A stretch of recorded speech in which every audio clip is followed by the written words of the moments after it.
Your body does not differentiate real stressors between artificial stressors, and you're constantly, basically, can be stuck in a stress state. Yeah. So when we are stimulating with our device vagus nerve, we push your body from stress state to relaxation state. So we help your body to relax, and a lot of things are happening. So lowering the resting heart rate, increasing heart rate variability, also acetylcholine is excreted in the spleen. So a lot of things are happening, but the core is stress reduction. So it depends on the person and in what kind of states they are, but electricity travels throughout the body quite fast. If you ever touch the live wires, you know how fast it goes. I've never. And this is the key, if you have, let's say, like any wearable devices or a Ring Apple Watch, I have everything Yes.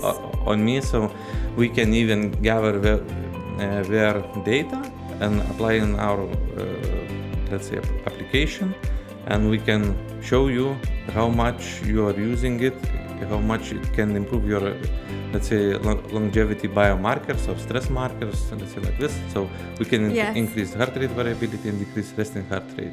Today, we're talking about something that affects all of us: stress, recovery, and the science of calm. Joining me is Povilas Sabaliauskas, CEO and co-founder of Pulsetto, a Lithuanian startup turning cutting-edge neuroscience into a simple wearable that helps people relax, sleep better, and build mental resilience. In just 2 years, Pulsetto has grown from an idea built at home into one of the world's fastest-growing wellness devices, now even finding applications in defense and recovery for soldiers and first responders. Povilas, welcome. Hi. What moment or experience made you realize we needed a better way to manage stress and recovery? Basically, how I came to this topic was during the coronavirus crisis, basically. So I previously worked with implantable devices like vagus nerve stimulators, deep brain stimulators, and spinal cord stimulators. And working with those technologies, I saw that there is application more than, let's say, debilitating conditions. But what happened, basically, my father became quite ill, and I wanted to find a solution for him. Because he had, let's say, we did all the tests for him, all the biomarkers were good, let's say, like this. But he was, let's say, degrading over time, and we tried, let's say, multiple medications and etc. And one thing came to the surface was vagus nerve stimulation. So we thought, okay, let's try it. I could not buy it, and being an engineer myself and having a lot of, let's say, background in neuromodulation, I said, okay, let's try to build one device for myself and try it on him. But I did not have a deadline, so my father passed away, and I pushed this project to a side until I met my co-founder Vitalijus, and we embarked into this journey together due to that his wife is suffering with similar condition, which is cluster headaches. Yeah. You went from a prototype to international markets in record time. Congratulations. Thank you. What was that journey like, and what surprised you most about how people reacted when they first tried Pulsetto? Journey was quite difficult due to that, hardware is hard, basically, like this. Usually people are saying who embarks into start a business in the hardware side. So we wanted to approach this like a medical device at first, but we understood that this might take decades until it got, let's say, notoriety. Due to that, universities were a little bit skeptical. So we thought that after coronavirus, there are a lot of people who are suffering from stress and anxiety, and we understood that this kind of technology needs to be democratized and more applicable to the common people.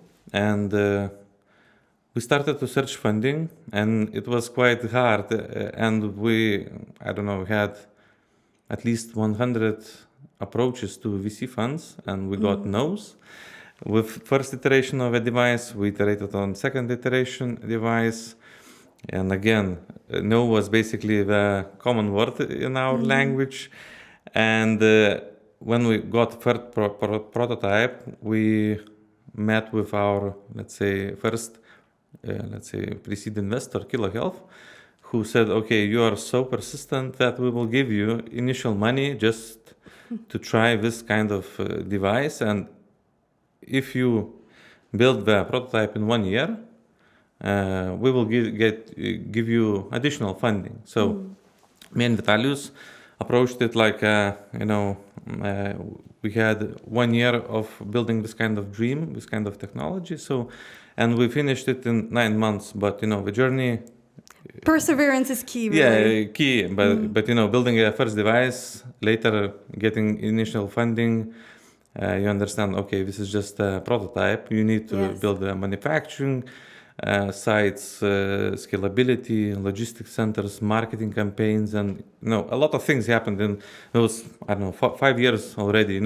From the plane crashes with our components to typhoons in China. So a lot of things happened, but somehow the key is that you have a goal and trying to basically go towards that goal with small steps. Absolutely. Yeah. Can you take us through how your device works?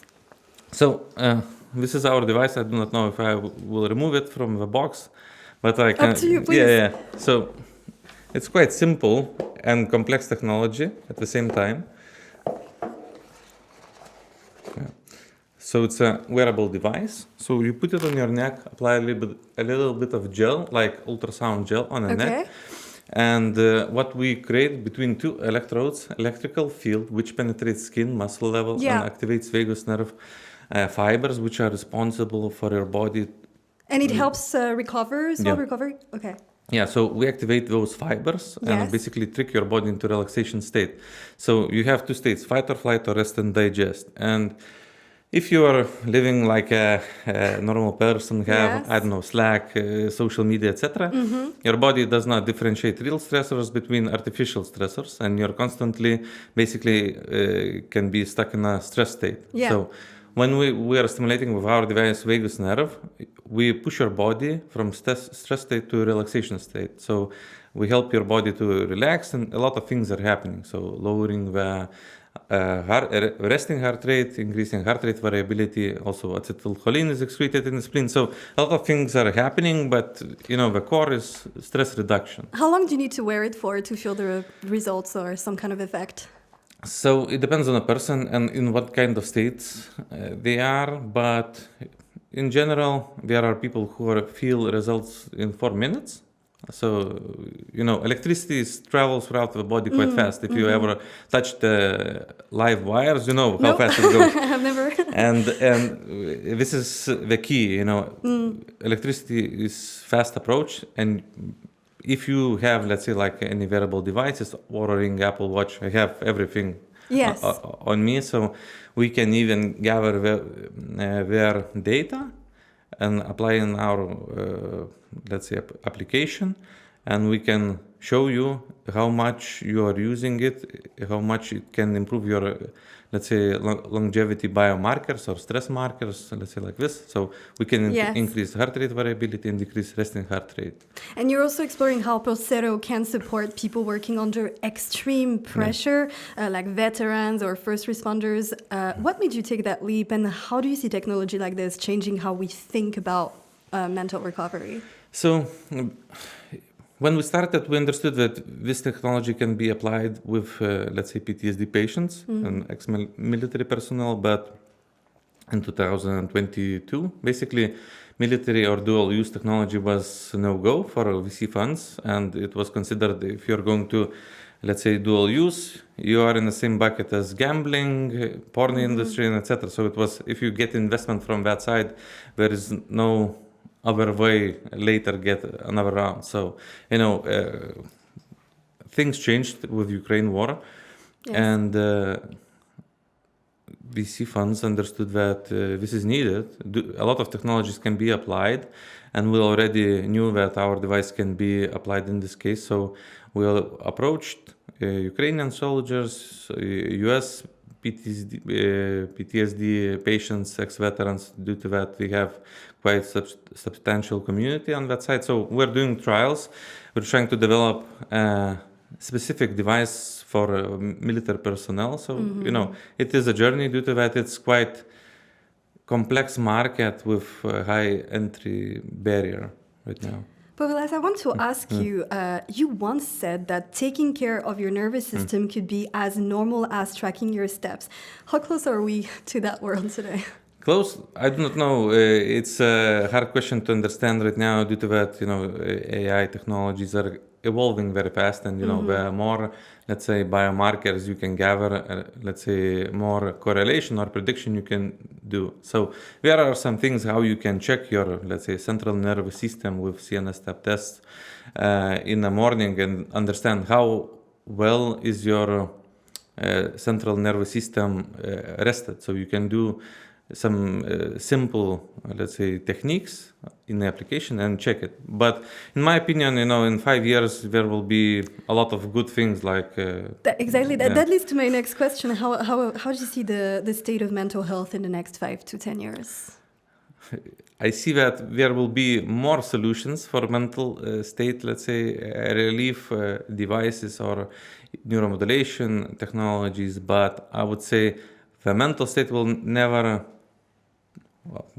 it's a hard word, but it's hard to change due to that you can alleviate some problems, but you need to change your lifestyle. So, with our device, it's like with, going to the gym.